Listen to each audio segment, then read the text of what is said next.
Hey everybody, this is Jason, and welcome back to Free Friday. It's a very special Free Friday this week.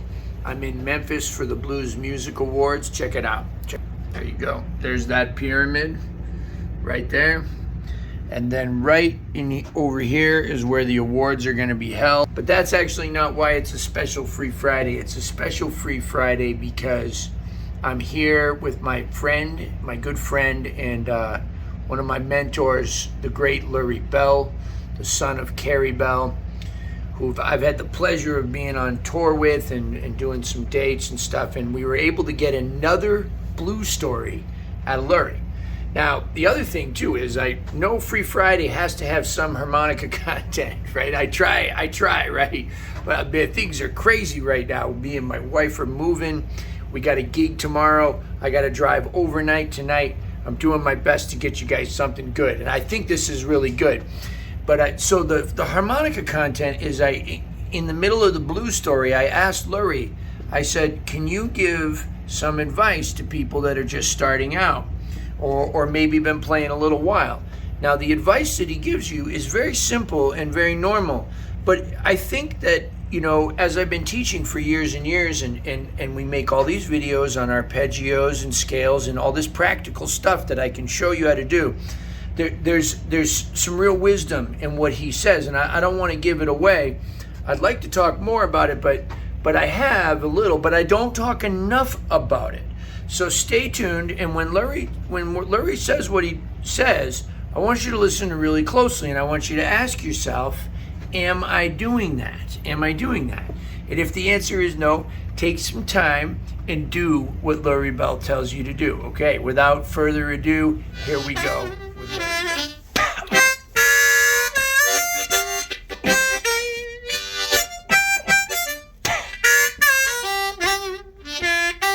Hey, what's happening, y'all? This is Jason Ricci, and we are here with the great, my hero, one of my great blues heroes, Mr. Lurrie Bell, and we're going to do another episode. This is Lurrie's part two of Lurrie Bell's blues stories, okay? So I'm not going to talk anymore. Put the camera on Lurrie.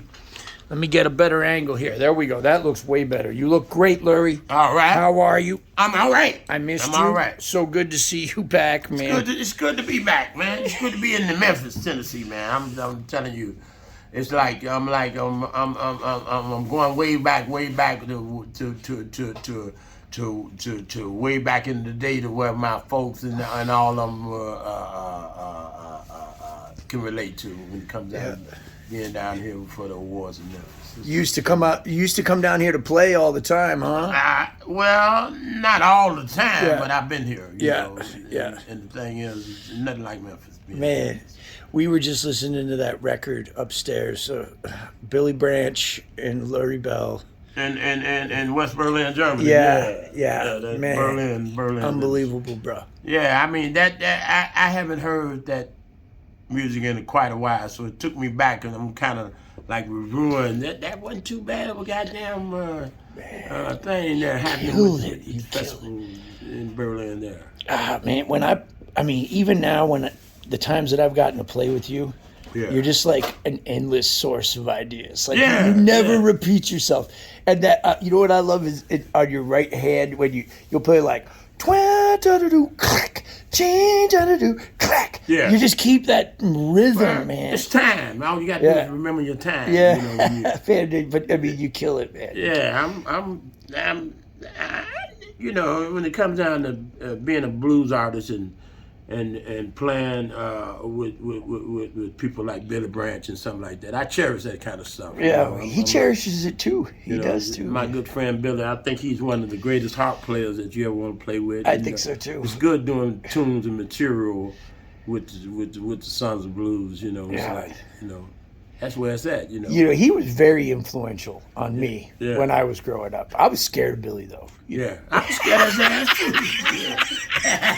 But you know, over the years, you know, I got to know him, and he's a hell of a good representative out here. He loves you, bro. We love you, man. So you got a story for me or something? I don't know if I told you this story, Mr. Jason Ricci, man. I mean, I was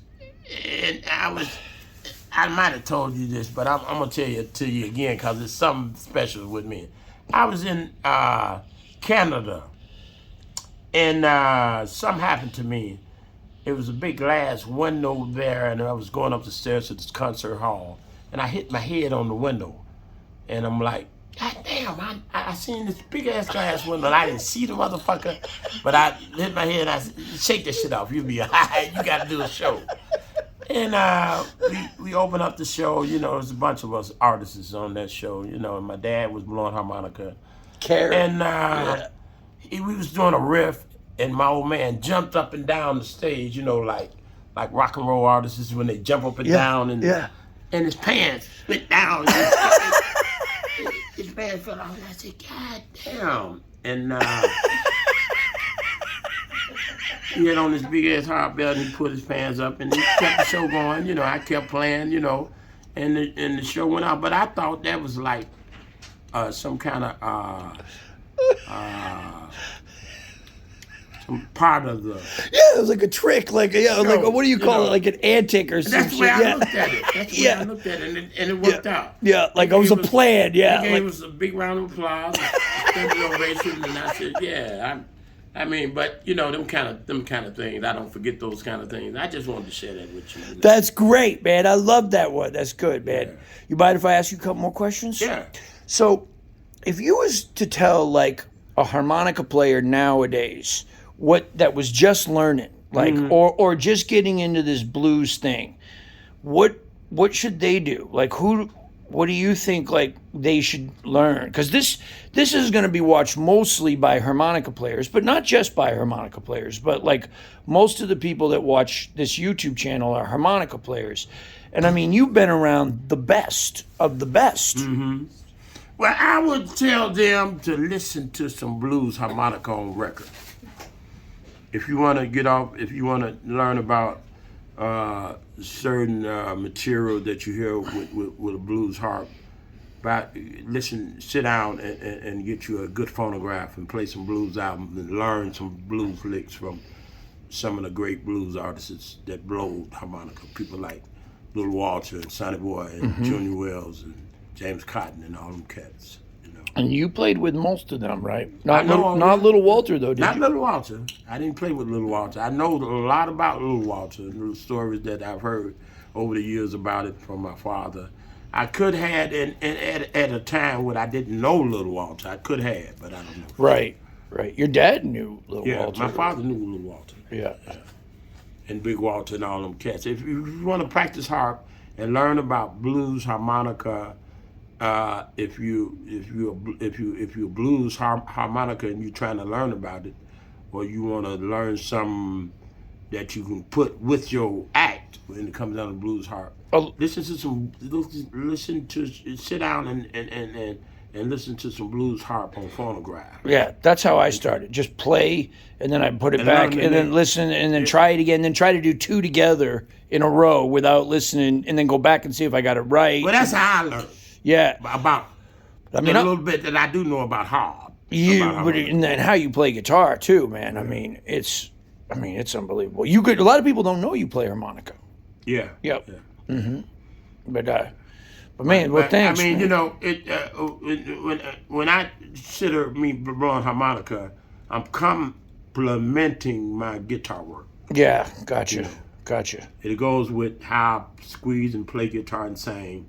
And the harmonica helps my theory come together when it comes down to I got you. That whole damn project. It relaxes you too, doesn't it? Yeah, it does. Yeah, I've noticed that. It does. Yeah. It does. Yeah. All right. What about this story about you being on fire, set the van on fire? Can I get that one? No. Another time. Setting the van on fire. You remember when you lit your cigarette in the car and you set your? Yeah. Now what it was. Wasn't nothing major thing. It was just I lit a cigarette and I for some reason misjudged the fire and it kind of burnt me a little bit on my mustache. That's okay, Larry, I'm not gonna mess with you anymore, bro. I mean, you know, that's just something that happens. You can't do nothing about it. You weren't supposed to be smoking back there, bro, right? You weren't I supposed to couldn't be. help it, man. I'm gonna cigarette smoke. I'm gonna do that shit, man. I mean, that ain't nothing but just a thing you go through, man. Oh, I know. You know I know. You know. Yeah. But that actually happened, yeah. Yeah. All right. All right. That's not that bad. That's Yeah. not that bad. It ain't no thing. You know, I've put the smoke alarms off in the clubs before. Yeah. Yeah, I've let the water came down and everything and ruined the whole show. Yeah, well, you can't do nothing about it. If you're smoking, stuff happens. It's just what happens. You got to keep going. You know? Well, look, I'm man, still alive. That's the main thing. and as of yesterday, you're in the Blues Hall of Fame. Which is important, man. I appreciate myself being honored like that, man. That's something else. That's special. I mean, being honored for that position, for that particular thing here, in, which is a town that I always loved, Memphis. Mm-hmm. And to be honored for the Blues Music Awards like that, Right. something great and to be proud of. You know? Yeah, because this is from the Blues Foundation, which is the head of everything. The Yeah. Blues. It might be in Memphis, but it's for the whole world. Yeah. And you know, man, I'm honored for you, and of course I'm grateful to them for honoring you. But you ever see that movie with Denzel Washington called Training Day? I think I haven't saw that. So there was this character that was in that. This other guy that was in the movie, the white guy named Ethan Hawke, right? Okay. He was up for an Oscar that year, and he didn't win it. And he was sitting next to Denzel, and Denzel said, "Don't worry about that. Don't worry about the fact that you didn't win it because that you made the Oscars look better just by being nominated." Just by being nominated. And I just want to say that to me. I am very grateful to the Blues Foundation for honoring you as in the Blues Hall of Fame, but it also makes them look really, really good that you're in there. That's what I got to say. All right. Yeah, well, yeah. I'm the kind of a cat, you know, I never get tired of learning about what the blues means to me as a